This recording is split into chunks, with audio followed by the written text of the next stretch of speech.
Hey, it's Vicky, and today I am back with another book haul revisit.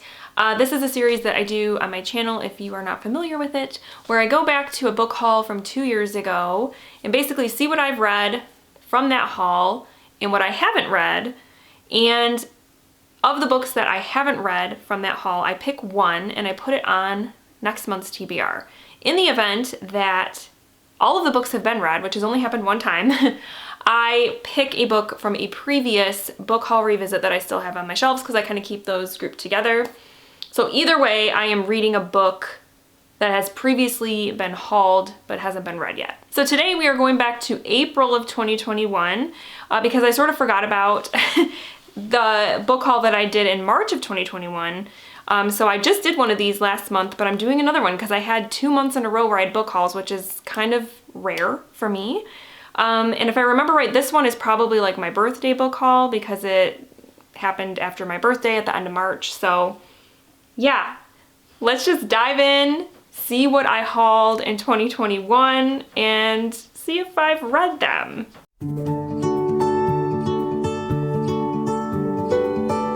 Okay, so the first couple books that I'm going to talk about are books that Bobby got me for my birthday. Bobby over at Bobby Reads sent me a couple of books for my birthday, so thank you so much, Bobby. The first one actually I don't have handy, and I already read it. She Got Me by Elton John because we wanted to do a buddy read of it, and I was like, oh, well, I gotta get my hands on the book, and so she got me the book, so I read that one in March, and it was a great read, so yes, thank you for that, Bobby. And then the other books, though, she got me 2 other books. And the first one, this is going to be kind of a spoiler for those of you that are in the Random Reads book club that Bobby and I run over on Goodreads, because this is going to be in an upcoming month.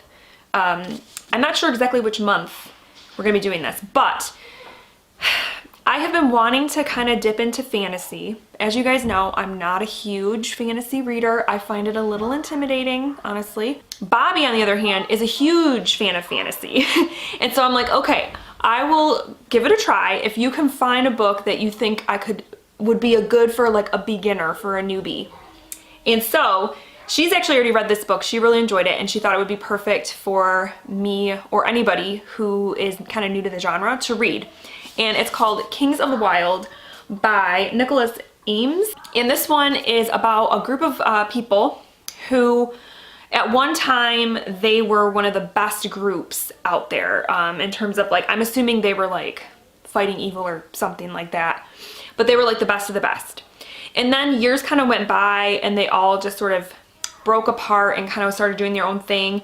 It says here that they've grown apart and grown old, fat, drunk, or a combination of the 3. And then all of a sudden something happens, and it happens one day where one of the ex-bandmates basically shows up and says, hey, we got to get back together to go and save something or do something. So basically like we have to get the band back together. I actually did read Kings of the Wild, which, side note, I'm sort of sad because we no longer do the Random Reads book club. But yeah, we did end up reading this for the book club and I actually really enjoyed it. I gave it 4 stars. It was very funny and just my type of humor. The characters were awesome.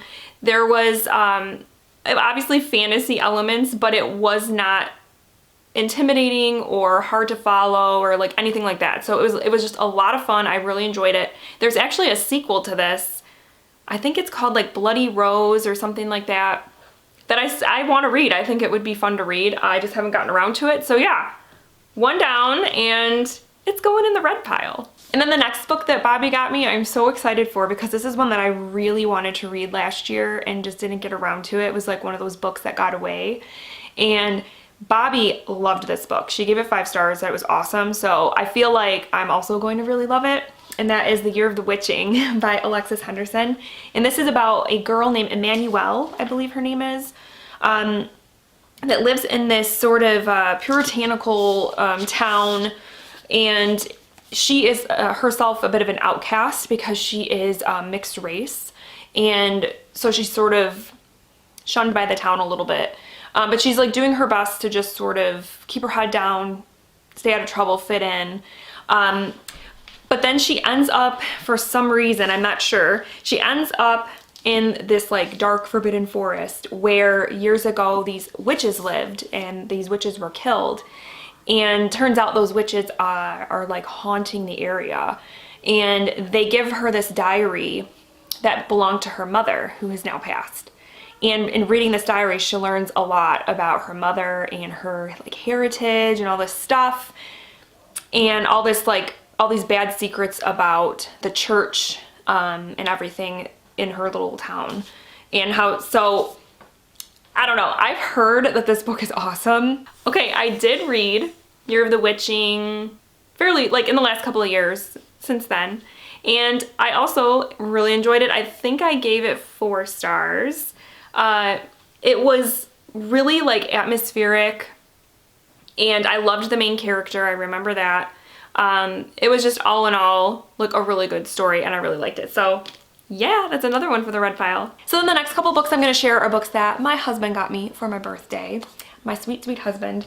The first book that he got me is Burnt Offerings by Robert Marasco, and I added this one to my TBR after listening to an episode of Books in the Freezer where this book was talked about, because I had never heard of this book before. And I know it's also been made into a movie, but again, never heard of it.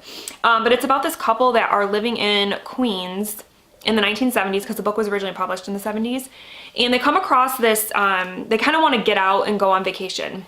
And they come across this really great deal for this rental house out in upstate New York, where the rent for the whole summer is super, super cheap. And they're just like, we can't pass this deal up, right? And the deal is, though, you get this really cheap rate, but the kind of, the deal is that you have to, there is an old woman living in the house in this kind of like room, I want to say it's like an attic room or something, behind this big old wooden door, and they have to feed her every day. And so for some reason that whole concept is just really creepy to me. Like, okay, you're staying in this rental house, this big beautiful mansion rental house, but you're not alone because there's this old lady in a room and you don't know anything about her, and you have to feed her, and it's just, I don't know, there's something very unsettling about it. So, okay, as you guys know, well, you might not know, I read Burnt Offerings last year, and it was one of my favorite reads of the year. I absolutely loved it. It was so atmospheric. It like made my skin crawl at parts because it was just so unsettling, so weird. It was a slow burn, but so worth it. I absolutely loved this book. It's one that I will definitely reread. Because it was that good. I loved it. So yeah, I'm doing good, guys. I am 3 for 3 right now for the red pile. The next book that my husband got me is The Hollow Places by T. Kingfisher. And this one is about a woman who I believe lives in North Carolina. It's one of the Carolinas, North Carolina. And she is taking care of her ailing uncle who lives in this house that is, it's like a historical home, and then it doubles as like a museum of sorts. And one day she's locking up for the night and she finds this hole in one of the walls, and through the hole it leads to almost like another world. Okay, I have not read The Hollow Places, but listening to that synopsis makes me want to read it and makes me go, why haven't you read this book yet? So yeah, definitely still want to read it. So there's one for the unread pile. And then the last one that my husband got me is Black Magic Women, Terrifying Tales by Scary Sisters, edited by Sumiko Salson. And this is a short story collection where it's 18 stories, I think. I think it's 18 stories. And they're all told by Black women. So, and each story puts Black women kind of front and center in the stories. Okay, I did read Black Magic Women. I think I just read it last year, and I really enjoyed it actually. Because typically with short story collections, there tends to be a couple of duds every time for me, but that one, I feel like I liked every single story. Like every story got at least a 3-star from me, which is not a bad rating. So overall, I was happy with it. It was good. So now we have 4 read and 1 unread. Okay, then the next 2 books that I want to talk about were gifts from my mother-in-law, Tina. So if you're watching this, thank you very much, Tina, for sending these my way. The first one that she got me for my birthday is Alazzo by Darcy Little Badger. And this is a speculative fiction book about a little girl named Alazzo who is indigenous. And the story takes place in sort of an alternate America. So it's very similar to ours, but there are like subtle differences. One of the differences is that there is a lot of more like magic and monsters and everything. And in this story, Alazzo has this gift where she can raise the ghosts of dead animals.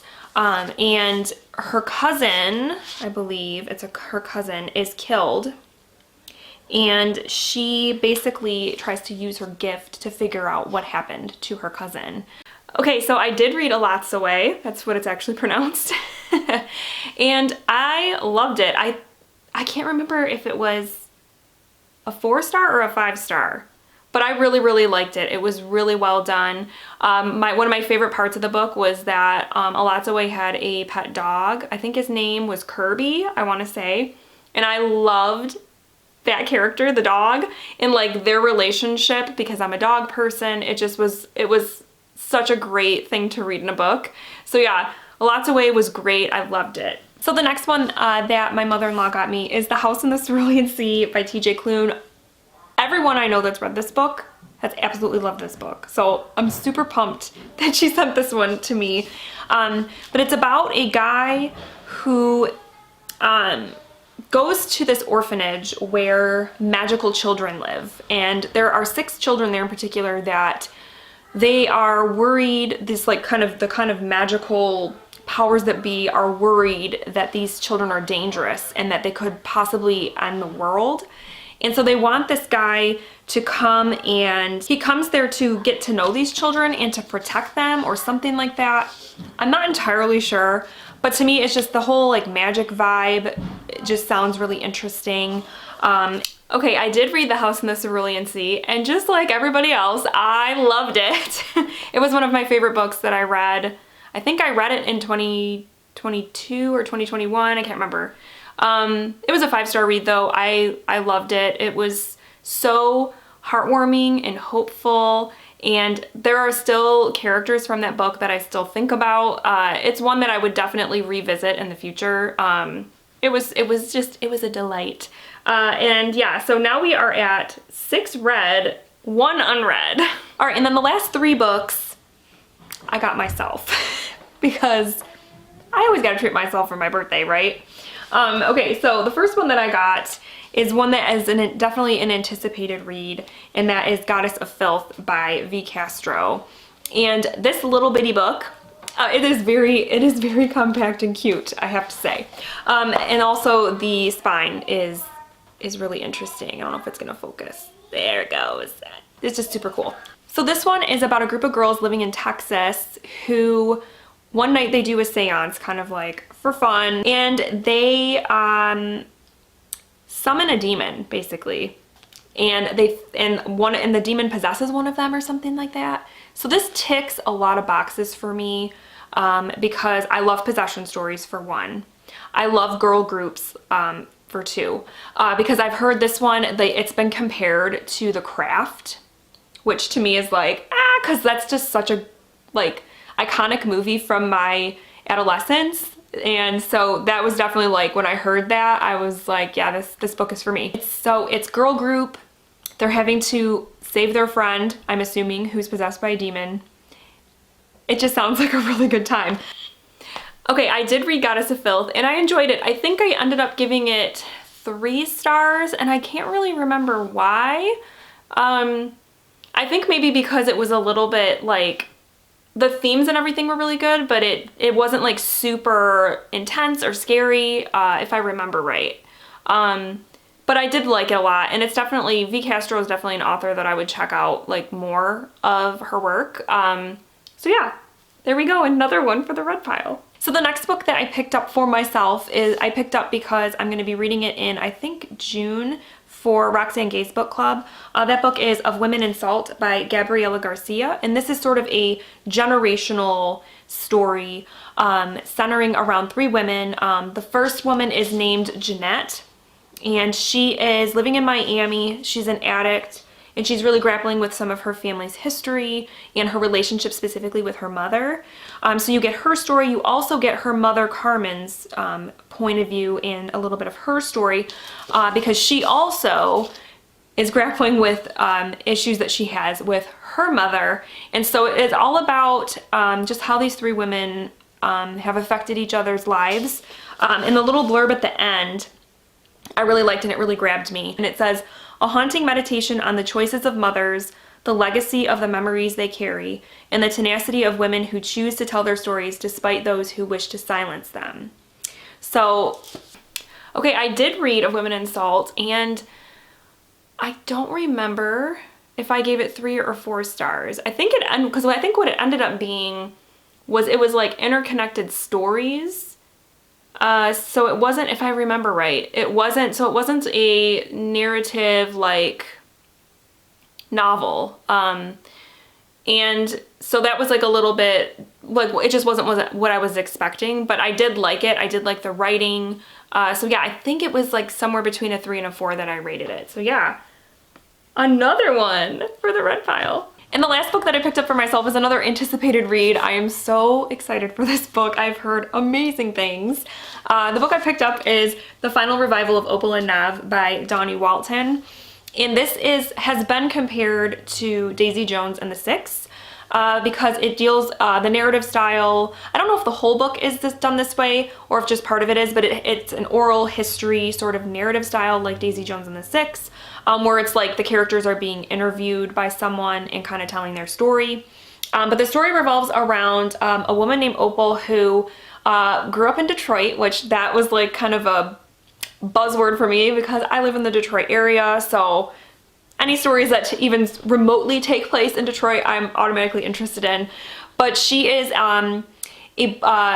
she's into punk rock. And so she comes of age in Detroit and decides like she wants to start like a punk rock band. She teams up with Nav, and they become this kind of like duo. I believe though they end up in New York, but then they have like there's like a big falling out or something. And then years later, they're being interviewed, by I'm assuming a rock journalist that like wants to hear their story. I did read Opal and Nav, and I listened to this one on audio, and the audiobook was really good. There were, I want to say 3 or 4 different narrators, because there's like 3 or 4 different perspectives in the book, and it was really well done. I really liked it. It wasn't quite Daisy Jones and the Six for me, which Daisy Jones and the Six was a 5-star book. I loved that book.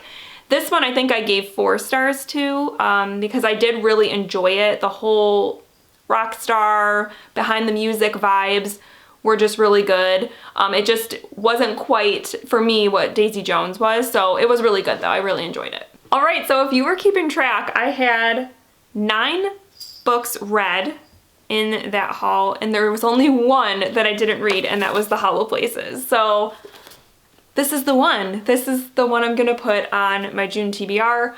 I am really excited to read this. I've heard really good things, and I believe I can get the audiobook on Scribd if I remember right. But I definitely want to read this because T. Kingfisher had a book come out in, I think it was March. Like, oh, what was it called? A House with Good Bones, I think it was called. That I put on like my anticipated, you know, sort of new releases, but I didn't want to pick it up until I read this because this one's been on my shelves for so long. So yeah, I'm excited to read this. Hopefully I love it. And that's it. So let me know down below if you read any of the books that were in this haul, or if you have read The Hollow Places. What did you think of it? Because I would love to know. And that is it. So I hope you guys enjoyed this little trip down memory lane, and I hope you guys are having a great week, and I will talk with you soon. Thank you so much for watching. Bye.